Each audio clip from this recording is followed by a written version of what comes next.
And if we continue and win this, that would rock the world of basketball. Jimmy Alapag starts the fourth with Rana Del Deo Campo, Jared Dillinger, Marcos Dauted, and Gary David. Miss there, and here's Antoine Dio, kasama si Nick Batum, Boris Diaw, Evan Fournier, and Florian Pietrus. Open shot. Fournier, and he missed again. Offensive rebound by Diaw. Yeah, we recognize that their shots are not falling in from the outside. That's why we've switched to this type of zone defense. We're just challenging France to try to make their outside shots, and so far it's not falling. It has become very evident that as Marcos commits his first personal foul, that Nick Batum has taken over the position of, okay, you know what? If we are in trouble, if we are in a quandary, I'm going to take over. That's right. Of course, the role previously held by Tony Parker. Yes. Rightfully so naman. Talaga ang laki ng expectation. Okay, para sa kanya. And right now, his team is down. So Batum, 14 points, 8 rebounds. Pero yung free throws yan, laking problema dito ng France, no? Wide open is Jared Dillinger. Rebound Batum.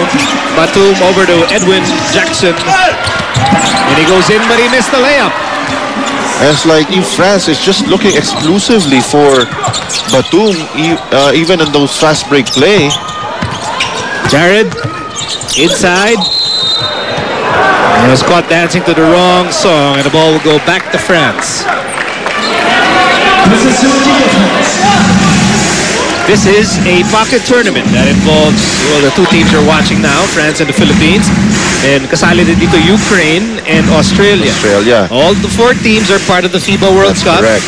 France, part of Group A, tayo Group B. Yes. Ukraine is in Group C, and Australia is in Group D.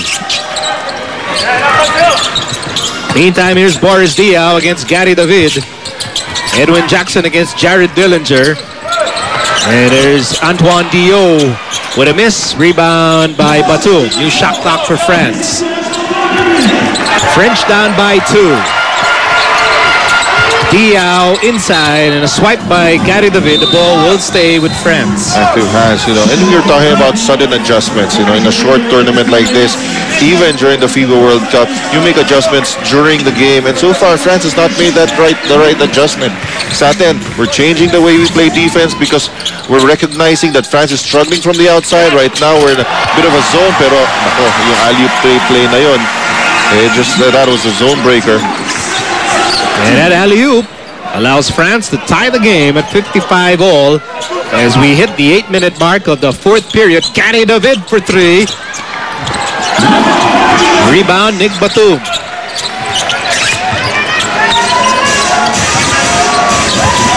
Jackson back to Nick Batum. He fires a 3. Rebound, Jimmy Alapag. Jimmy, bullet pass over to Gary. Gary trying to move past Nick Batum. David. Got away! Nakaw dito si Gary David. Akala kasi nila matatrap na si Gary sa gilid eh. Hindi nila alam eh. His hands are always on fire. That's right. Back to a 2-point lead for the Philippines. Dio. Pietrus. 2 misses. One more try by Lavernier. No go. And Mark Pingris clears the rebound. As Pietrus still complains to the referee, and they leave Jimmy Alapag open. Jimmy Alapag knocks it down. His second triple of the ball game, and it's back to a 5-point lead for the Philippines. 60-55. Oh my goodness! Right now, you France, they're just complaining. They're bothered mentally by what the Philippines has been doing in this ball game, and right now, they are a distracted team at this point of the game. Je viens de mettre Edwin il y a 2 minutes. J'aimerais maintenant jouer avec 2 meneurs. J'aimerais que les ballons transitent à l'intérieur et quand on aille. Last break is brought to you by Smart Bro, tomorrow's internet. Jimmy Alapag and the rest of Gilas PIlipinas. trying to shock France here in our opening assignment. And we're up by 5 with 7 minutes remaining in the fourth and final quarter. Dio, Wertel back in the game. And over to Edwin Jackson from the corner. No go. Well, that would be last touch on Gary David. Right now, this defense of ours is really giving France a lot of problems. It's like nobody else wants to shoot for their team. Jackson. Pietrus and now Huerte. And Lovernier blocked by Douthit. 3 seconds. That's supposed to be 3 seconds. Tinawag mo nila yung foul. I think baka sabi nila may hinawakan siguro si Mark Pingris. Pero si Pietrus hindi na lumabas sa shaded lane eh. Where's the foul? And nevertheless, France will retain possession. They're down by 5. Dio, Lovernier, bad pass.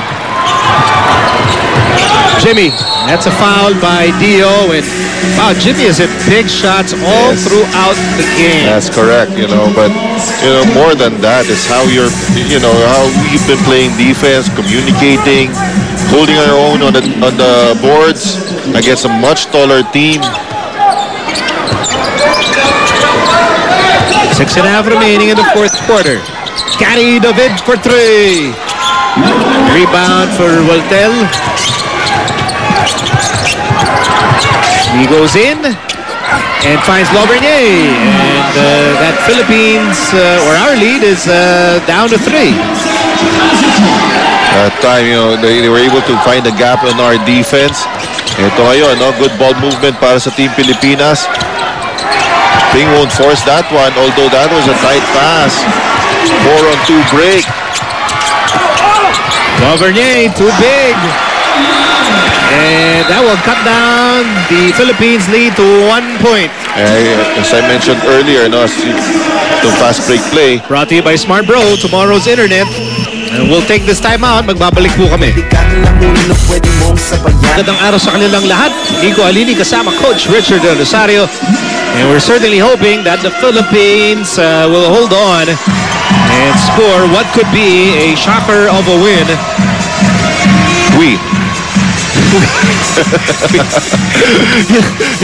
Right now, yung situation ng Gilas PIlipinas dito is a win-win situation.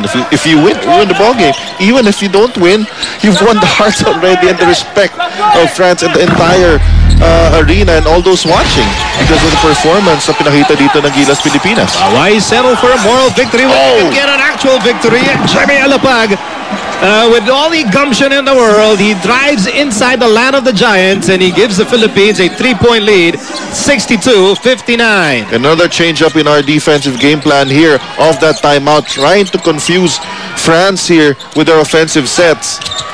Dio with a drive and he gets the layup. It's back to a 1-point game for the Philippines, 62-61.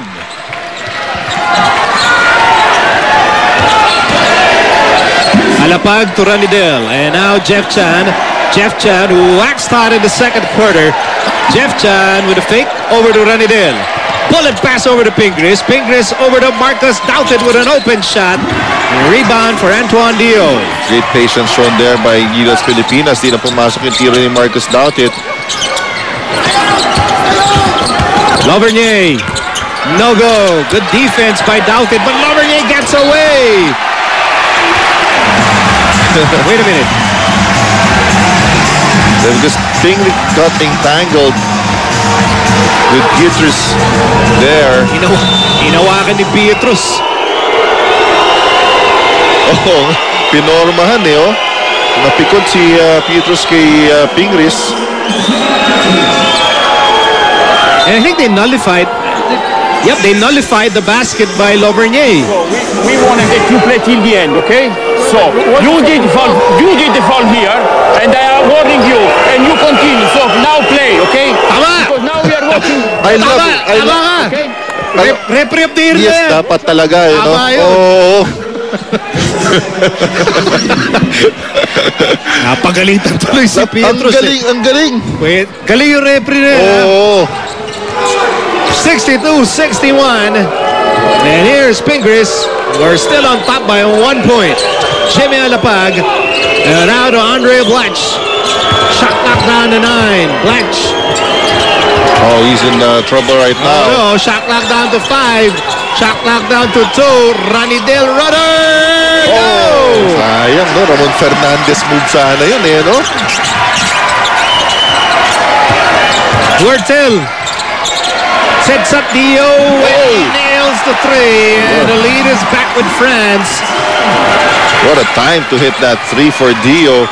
First 3 on the game para sa France. Jimmy for 3, no go, and there will be a tap out by Mark Pingris, so the ball will go back to France with 3:36 remaining in the 4th quarter. Once again, Dio with that open look, late challenge. That is the first 3-point shot again for France in this game.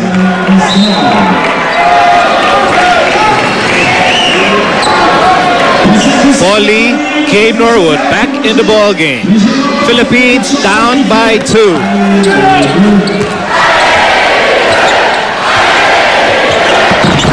Now the home crowd coming to life.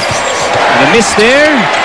Lovernier with an offensive rebound. Si Lovernier namumuro dito sa 4th quarter. Tama, ang dami niyang ginagawa, no?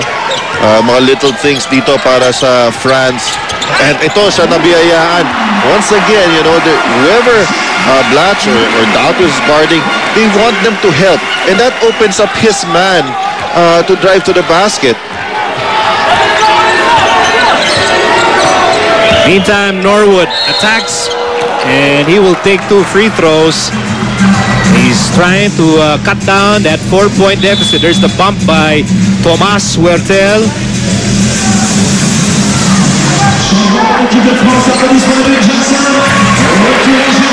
2 free throws for Gabe Norwood.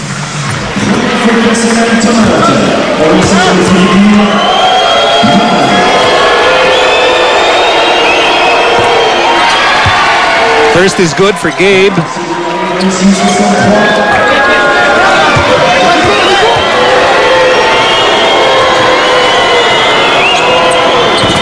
Second also good, and it's just a 2-point deficit. That's move by Norwood and a push by Huertel. We swing back to live action. Almost a swipe by Pingris. Under 3 minutes left in the 4th quarter. Once again, Blatch's man setting that screen. They try to make him help. Ito, hindi siya help. That time, that enabled France to score si Huertel. Tama ba pagkakasabi natin dito? Sumutabas na. Meantime, here's Blatch. Blatch has the ball. Blatch on the move. He has to give it up.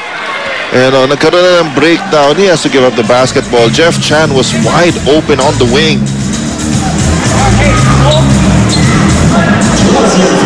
There's a reach-in by Antoine Dio. Inbounds here for the Philippines. Norwood on the right side. Guarded by Batum. Paulie on the move. Paulie with the drive. Yes! And it's a 2-point game. Right now, it's our small guys, you know, doing the most damage. Kanina sila Jimmy Alapag. Right now, it's Paulie. Lovernier. Naturuan ba ni Mac Cardona? Turo yata ni Bo yun eh. Oo. Ay! Of course, Blatch saying that foul should be called downstairs. And, be happy. This is a sportsmanlike. Go. A sportsmanlike? What are you talking about? oh, a sportsmanlike Is it foul. basketball action? For you, is it basketball action? Huh? This is a basketball action for you? Basketball action? Yeah. This is football. This is football. Play. Grabe naman. Grabe Hindi ko. na tama yun, ah. Alam mo, grabe ko mangaral itong referee nito. Para tayo sinesili mo ng lahat. Oo nga eh. Pero alam mo, yun ang maganda eh, no? Pinapaliwanag. Oo, pinapaliwanag. Oo. Hindi yung tatalikuran na lang. Pinapatama ka ba, bro? Wala. Okay, it's 69-66. Pietrus with his second free throw. makes it. And it's back to a 4-point game. Ayun, no? Wapak! Hindi kasi sinabi ni... Aligay ko, Pinoy na talaga to eh. Oh, another penetration. Go, Pingris. But I tell you, Paulie and Jimmy, they don't care about the size of the defenders. Oh, yes. They are going to penetrate, they're going to drive, and they will try to score. Ay, yung mga eskinita nga sa tondo kung pasukin. Ito pa kaya, nasa Fransya. Mga pedicab moves yan eh. Sisingit at Angas yan eh. Yan ang angas na pinakikita niya on a world stage. Sabi ni Nando, where's Tondo? The only reason Richard and I are laughing is because we're nervous. Yes. Pinagdada lang namin sa tawa. Paulie misses the first free throw with under 2 minutes remaining in the fourth quarter. We're still in good shape here. Field goal separating the two teams. Hurtel, quarterbacking, being hounded by Paulie. 1 minute and 30 to go in the fourth. And Lovernier has done a lot of damage for France. And here he is with the ball. And he finds Dio, and Dio connects. Ouch. A tough shot. Fading away. Shot clock winding down. High looper. Big shot there, but it's a plus, and it's beneficial to play for us to play these teams in this pocket tournament. So natin makukuha yung experience. Look out. Match. Norwood. We're down by 6 points. Clutch to Paulie. Paulie will drive, and he is fouled. And you know these French defenders, they are quickly realizing that Paulie is a force to reckon with. And you know what a great addition to this team Paulie is. You know, a late addition para sa Gilas Pilipinas, but you know, yun nga sinasabi natin eh, si Coach Chot, the reason why he wanted Paulie here because he's a big guard, not only a big guard but a strong guard. You know, yung kakayanin niya yung physicality of international play, and not only offensively but defensively. And it's not just his physical attributes, pero yung mental ability niya to handle, you know, the kind of pressure that you deal with sa ganitong sitwasyon. And he's proven it in the tournaments that Gilas has participated in.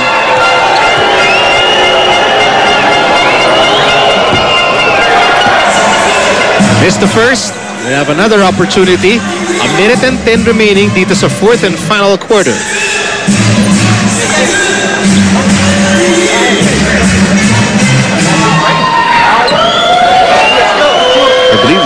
think that was the free throw percentage yung pinakita. No? Hindi lang natin pero yeah, we missed a lot of free throws, but makes the second.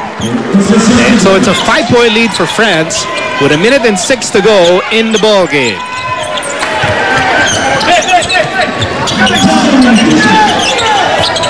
Lovernier again. Out. Yes, si Lovernier talaga yung naging sakit ng ulo natin. Good adjustment there. Si Ping yung pina-defend nila dun sa ball screen. Huli lang na split second si Ping sa pagbalik sa depensa. Paulie against Batum. And Paulie tries to drive against Batum, who blocks his shot. And that might be our last chance to trim this deficit. 30 seconds remaining in the fourth and final quarter. Lovernier, and here's Batum. Batum will miss. Blatch. Jeff Chan will fire away. He fires a three. And Lovernier with a rebound. And France will survive. Oh, yeah. What a sigh of relief para sa France to survive and win this game after trading for most part of the game.